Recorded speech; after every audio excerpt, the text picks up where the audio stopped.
Hello, എല്ലാവർക്കും നമസ്കാരം. പുതിയൊരു വീഡിയോയിലേക്ക് എല്ലാവർക്കും സ്വാഗതം. അപ്പോൾ ഒരുപാട് പേര് എൻ്റെ ചാനലെല്ലാം സബ്സ്ക്രൈബ് ചെയ്തു.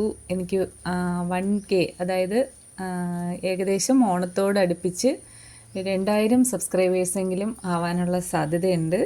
അപ്പം ഈ സബ്സ്ക്രൈബ് ചെയ്ത, ലൈക്ക് ചെയ്ത, ഷെയർ ചെയ്ത, അല്ലെങ്കിൽ ഈ വീഡിയോ കാണാൻ മനസ്സ് കാണിച്ച എല്ലാവർക്കും വളരെ നന്ദി. അതോടൊപ്പം എല്ലാവർക്കും ഓണാശംസകൾ. അപ്പോൾ നമ്മൾ ഇന്നിവിടെ ചർച്ച ചെയ്യുന്നൊരു കാര്യം എന്ന് പറയുന്നത്, നമ്മുടെ ഓണവുമായിട്ട് ബന്ധപ്പെട്ട് നമുക്ക് എല്ലാ വർഷവും 1000 രൂപ ഒരു കുടുംബത്തിന് ഉത്സവബത്ത കിട്ടാറുണ്ട്. അത് ഏത് കുടുംബം എന്ന് വെച്ചാൽ നമുക്ക് 100 തൊഴിൽദിനം പൂർത്തിയാക്കിയ ഒരു കുടുംബത്തിലെ ഒരാൾക്ക്. അപ്പോൾ അത് ഈ വർഷവും നമുക്ക് വരാൻ സാധ്യതയുണ്ട്. പല പഞ്ചായത്തുകളിലും അത് അവർ ലിസ്റ്റ് തയ്യാറാക്കിക്കൊണ്ടിരിക്കുകയാണ്.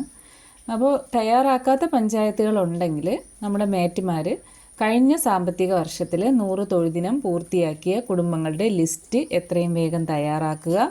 അതിൽ അവരുടെ പേര്, തൊഴിൽ കാർഡ് നമ്പർ, ബാങ്ക് അക്കൗണ്ട് എന്ന് പറയുമ്പോൾ നമ്മുടെ തൊഴിലുറപ്പ് ബുക്കിൽ ചേർത്തിരിക്കുന്ന ബാങ്ക് അക്കൗണ്ടിലേക്കായിരിക്കും പൈസ വരുന്നത്.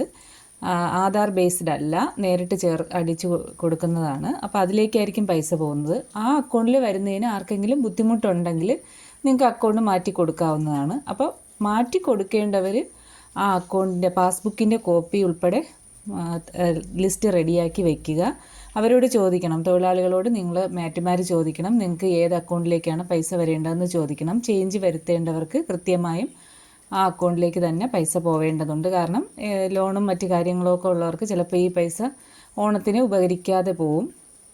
അതുകൊണ്ടാണ് പറയുന്നത്. നമ്മൾ സാധാരണക്കാരാണ്, ചില മുടക്കങ്ങളൊക്കെ ഉണ്ടാവും. അപ്പോൾ അത്തരം ആൾക്കാർ ഉണ്ടെങ്കിൽ നിങ്ങളത് ശ്രദ്ധിക്കുക. ആധാർ ബേസ്ഡ് അല്ല പൈസ പോകുന്നത്. അപ്പോൾ നിങ്ങൾ പേര്, തൊഴിൽ കാർഡ് നമ്പർ, ബാങ്ക് പാസ്ബുക്കിൻ്റെ കോപ്പി, ചേഞ്ച് വരുത്തേണ്ടവർ ബാങ്ക് പാസ്ബുക്കിൻ്റെ കോപ്പി എന്നിവ തയ്യാറാക്കി പഞ്ചായത്ത് അറിയിക്കുന്ന മുറയ്ക്ക് നിങ്ങളത് പഞ്ചായത്തിലേക്ക് ലിസ്റ്റ് സമർപ്പിക്കേണ്ടതാണ്. അപ്പോൾ ഇന്ന് തന്നെ നിങ്ങളെല്ലാവരും ലിസ്റ്റ് തയ്യാറാക്കാൻ ശ്രമിക്കുക. ഇനിയിപ്പോൾ ഓണത്തിന് ഏകദേശം 10 ദിവസമൊക്കെ ഉള്ളൂ. അപ്പം പെട്ടെന്ന് നമ്മുടെ ഓണത്തിന് മുന്നേ തന്നെ നമ്മുടെ അക്കൗണ്ടിലേക്ക് പൈസ വരണമെന്നുണ്ടെങ്കിൽ നമുക്ക് അടിച്ചു ചേർക്കേണ്ടതായിട്ടുണ്ട്.